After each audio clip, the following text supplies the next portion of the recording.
Hi, and welcome to Tutu's Journey. Well, you won't believe this, but I actually started driving for DoorDash, and I love it. Oh my gosh, I love it. My daughter really likes the fact that when she drives Lyft or Uber, that she doesn't have to get out the car. Well, I like the fact that no one has to get in my car. So I don't mind getting out and mingling as far as having to speak to the people in the restaurant, asking about the orders and things of that nature. That's fine with me. I actually enjoy speaking to people. So it's a plus for me all the way around. So let me give you a couple of tips that I learned. I've only been driving for about 4 days now, and I'm doing really well. First, it's very, very good money. It's good money.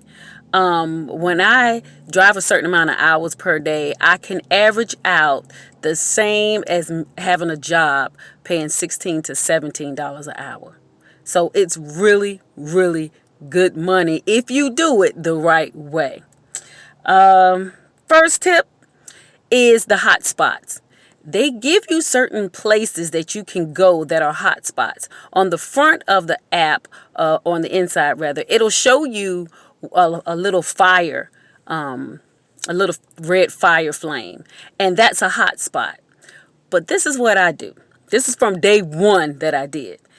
Everybody has an area either close by the mall, a strip where it's tons of stores and restaurants, Chick-fil-A's, places everybody go, places that are normally packed.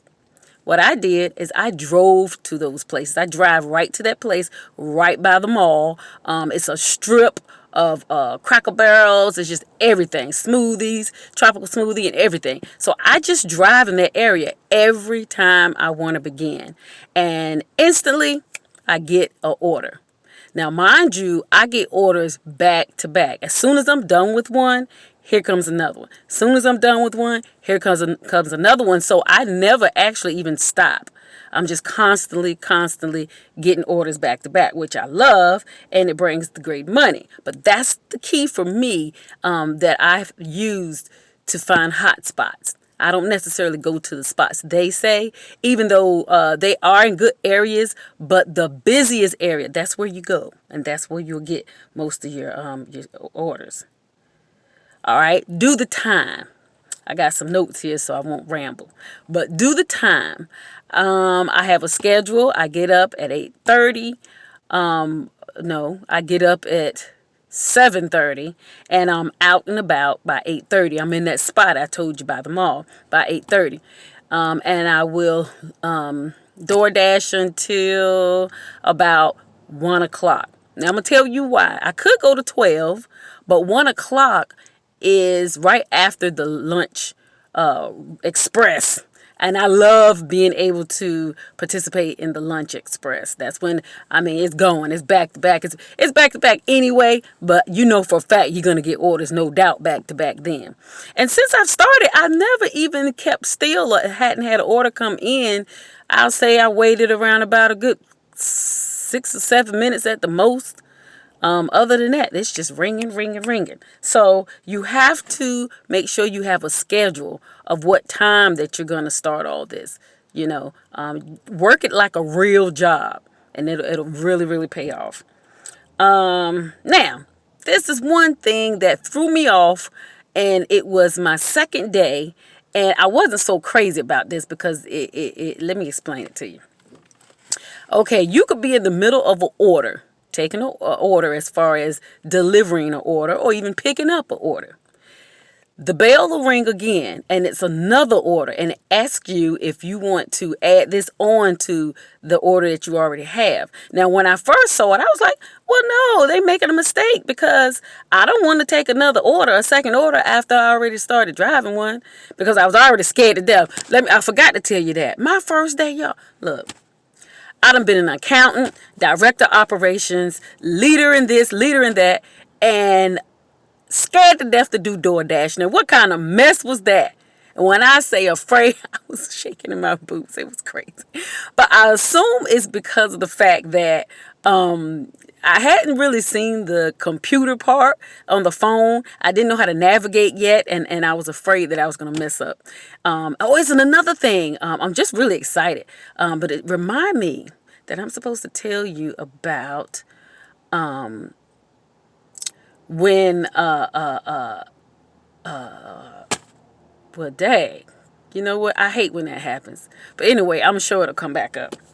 But make sure you have time to make 2 runs when you're doing a double order. This is what happened to me. This is what I did. I took it because it kept ringing. It was like ring, ring. And I'm like, oh my gosh, I'm already on a run. What is it doing? So it said, do you want to add on? So I added on. So once I added on, it showed me another place to pick up an order. You know, one was 7-Eleven and then the other one, let's say, was Taco Bell. And I was like, okay, so after I pick up this one, pick up that one? Yes. After you pick up that one, pick up that one. So I get the things from 7-Eleven. Mind you, this happens to be this huge Slurpee. So I go to the next place, Chick-fil-A place, and I pick up that order. Well, I'm looking to see what the first lady's order was, address is, so I can go to her house first because I got a Slurpee in the back. I couldn't pull it up. Oh my gosh. See, this is why I was so nervous for something crazy to happen like this. So I went to the other person's house first, and I went to then the Slurpee lady address popped up, and I'm like, oh my God, I'm late. But this is a thing. When you have something like a Slurpee or a slushy, make sure that it's already, the consistency is already good, because that Slurpee was already slushy. It wasn't a Slurpee thick. It was slushy. So by the time I got it to her, you can imagine, I'm sure the bottom was like completely melted out and the top maybe had some of the ice on it. But be careful with the Slurpees and all that kind of stuff. If it's already coming out where it's slushy, you know how the machine doesn't let it come out real thick, let the person know. Text them and let them know. Ask them, do they still want it? Would they want another flavor? I tell them what flavor is a little thicker, and they can choose that. But don't have that responsibility yours to make sure that when you first get it, the Slurpee is already nice and thick, you know? So the lady, needless to say, that got the Slurpee was very upset. She didn't say anything, but I'm sure that's why I got a low score, because she was very upset, and I was so hurt and apologetic. But that's what happens. Now let me tell you, today when I accepted a second order, it was going to the same identical place, Buffalo Wild Wings. It was sending me to the same spot. I was going to Buffalo Wild Wings to pick up an order. Ring! Here comes another order, and it's Buffalo Wild Wings. Hey, we can do that. We can do that. It's the same spot. So that's just a tip that I learned, and it worked so smooth. They had the orders ready, and I was out the door and gone. So that's another thing to really look out for. Budget your gas, too. Some people don't really want to do DoorDash because they really don't. I'm about sick of that one. These things have a mind of their own. These locks, I tell you. Some people don't want to do DoorDash because they don't want to have to deal with using a lot of gas. Well, I budget my gas, and I decide how much I'm willing to spend per day. Would you believe I only spend $10 a day to do maybe like 4 or 5 hours? That's it. Once I get, look, I'm frugal is what I like to say. That sounds so much better than cheap.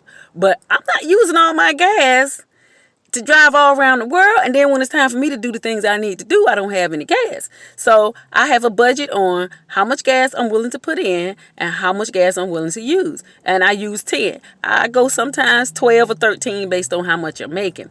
My first day was 3 hours, guys, 3.5 hours, and I made $68. And then the next day was 5 hours, and it was 70 some bucks. So they pay you every Monday, and it goes directly into your account, but it doesn't hit your account until Tuesday or Wednesday.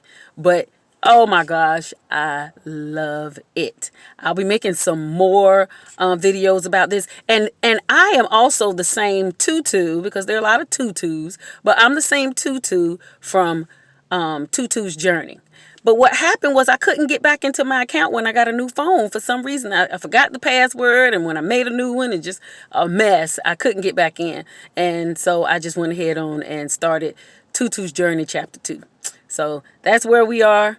If you have any questions, if you have any comments, did this ever happen to you? If you're a dasher, did this ever happen to you? And let me tell you how pitiful I was. You know, when you get the when you join, you get a kit, and it has the red bag in it. It has the spacer is what they say. It has the red card in it. We'll talk about that a little later in my experiences with it. But it also supposed to have a shirt.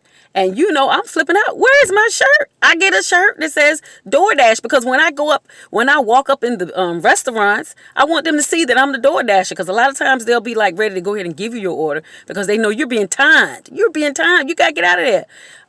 A couple of places were, oh my goodness, I got some places I would never, ever go again. They can hang that up. I will bypass. If it comes to me, I'm passing it because they had me waiting forever. So just give me some tidbits and I will be back with more experiences with this DoorDash, pros and cons, and the victories in doing great, great, great dash work. All right? So I'll see you again in Tutu's Journey. Bye-bye.